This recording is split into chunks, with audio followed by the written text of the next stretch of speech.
always greater than the people in power. Yes! And thank you. I'm going there on Monday to vote against this budget resolution that Republicans are putting forward in order to gut Medicaid, in order to gut food stamps, in order to gut education funding, all to line the pockets of billionaires. And I will be there on Monday under that dome to vote no. Yes! Sarah! Go Griffin! I just want to start by saying thank you for letting me represent you. It is the privilege of my lifetime to represent the greatest state in the history of the Union in Congress, to represent all of you. Now, I served 4 years here in the Delaware General Assembly.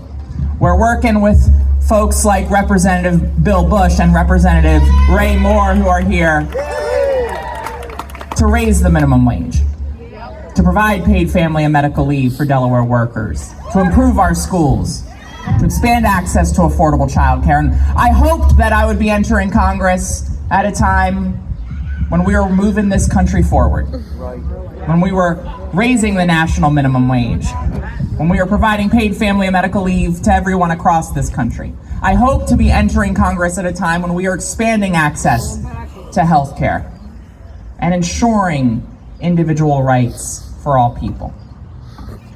But of course, that's not the Congress that I've entered. You're on the right track! We are taking it back. We are taking it back. And we are here today because while we know that Donald Trump thinks that he can place his hands anywhere, we're telling him, hell no, hands off our Social Security, hands off our Medicaid, hands off Medicare, hands off SNAP, hands off our kids, hands off women's rights, hands off LGBTQ rights. Hands off! We are here because we know our lives and the lives of our neighbors are worth fighting for. We know that our future is worth fighting for. And right now, both our progress and our future is at risk. You've already heard and you all know what this administration has done from day one. You know, in just the first week, they tried to cut $4 billion from coming to Delaware.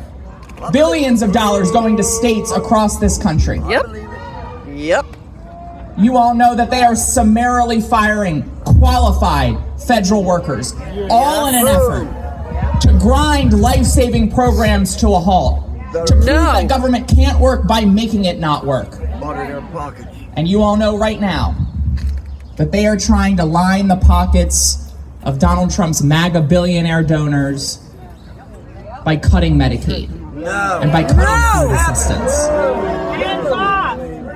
Every single day, Senator Blunt Rochester, Senator Coons, and I go to Washington, D.C. to push back, to fight back, to speak out, to lift your voices, and to stop this Republican effort to destroy life-saving programs.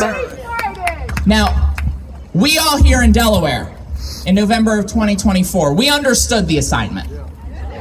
We voted for Kamala Harris. We sent Lisa Blunt Rochester to the United States Senate. You provided me with the honor of serving you in Congress. You elected good, compassionate, caring people to the Delaware General Assembly. We understood the assignment. Our work right now is making sure that the rest of the country understands the assignment, that the rest of the country understands what's at stake. Republicans have razor-thin majorities in the Senate and the House. Wisconsin! I wish they didn't have majorities at all. They have razor-thin majorities. And when we go from this place after we march today, the assignment for each and every one of us is to make sure that we are reaching out to our friends and our family members in red districts and in red states to put the pressure on their members of Congress, because we only need a handful of Republicans to stop this all-out assault on our care and our rights.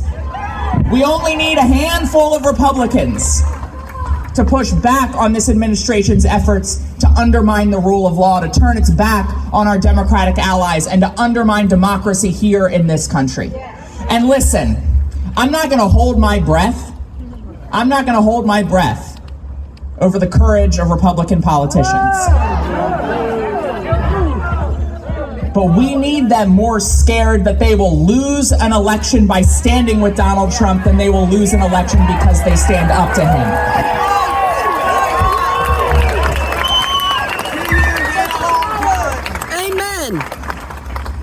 And while members of Congress need to do their job, the reality is that in a moment like this, with so much at stake, with a Republican House and a Republican Senate and a Republican president, and honestly, it's not, you barely even call these people Republicans. These MAGA extremists. Thank you. These authoritarian wannabes. Thank you. These Vladimir Putin sycophants.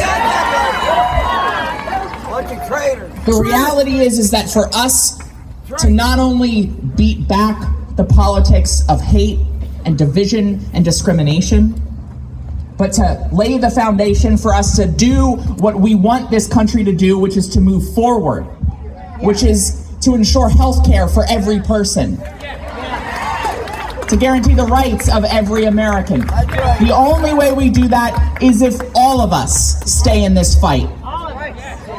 And I will close on this point, because the biggest challenge for all of us, you all are here. You are here because you believe in your own power and the power of our state and our country to turn away from the politics of Donald Trump. But the biggest challenge we face right now is not that all of us here and our friends and our family members, that we don't understand what's at stake. We do. The biggest challenge before us is that we lose the hope necessary to see this fight through. And I know that hope can feel naive right now. I know that it's in vogue to be cynical in this moment, to opt out entirely from the fight. But one, as the sign right in front of me says, silence is consent. And we do not consent. And we know that we still have the power. I know this moment feels different than 20 or 30 years ago, when it felt like if we simply voted and volunteered and lifted our voices, that change was inevitable.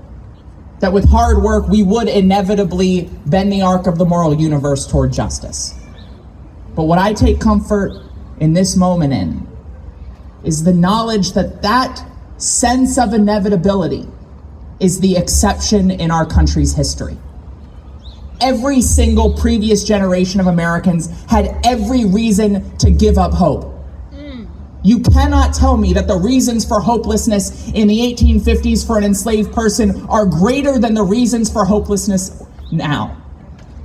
You cannot tell me that the reasons for hopelessness for an enslaved person were not greater than the reasons for hopelessness now. You cannot tell me that the reasons for hopelessness for an unemployed worker during the Great Depression are not greater than the reasons for hopelessness now. They had every reason to give up hope. They had every reason to lose faith. They couldn't see the light at the end of the tunnel, but they summoned their hope. They found the light and they changed the world. And that is our responsibility. That is our charge. That is our calling in this moment. Thank you all very much. It's an honor to be with you. It's a privilege to be with you in this fight.